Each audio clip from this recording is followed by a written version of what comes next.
अभी मैं सुबह से प्रयास कर रहा था कि विनेश के लिए बोलूं। जब उसको डिस्क्वालीफाई किया गया, विनेश या नहीं, लेकिन ऐसा लगा जैसे हमें चाकू घुसेड़ दिया गया। मेरे आज भी याद है उस प्रोटेस्ट में मैंने रातें काटी हैं और 4-4 गोली खाई मैंने।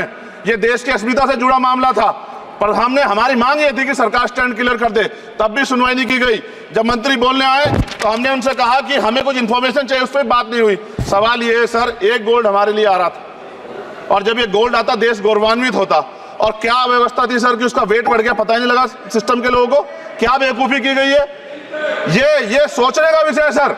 ये बहुत महत्वपूर्ण देश की बेटी का मामला है। ये हरियाणा की बेटी नहीं है सर, वो एक जात की बेटी नहीं है, वो हमारी बहन है, देश की बेटी है। और आपने क्या किया हरियाणा के साथ?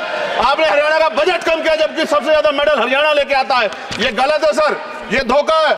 हमें इस बात की तकलीफ है कि विनेश जो है देश का नाम गौरवान्वित, इस देश का नाम बढ़ाती, लेकिन आज जो है अपमान का सामना करना पड़ रहा है। जब हमारे हितों की बात होगी हम तो समझौता कर सकते हैं, लेकिन जब देश के हितों की बात होगी, बाबा साहब अम्बेडकर ने कहा था हम प्रथम और अंत्य भारतीय हैं। जब देश हितों की बात होगी, महिला हितों की बात होगी, महिला सम्मान की बात होगी, हर हम कीमत चुका देंगे।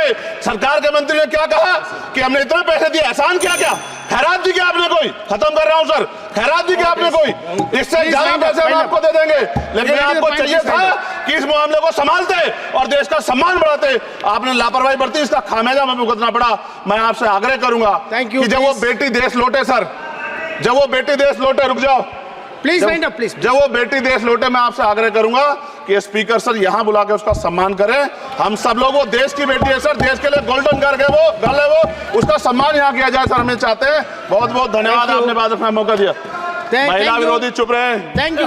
कोई महिला विरोधी नहीं बोलेगा बीच में।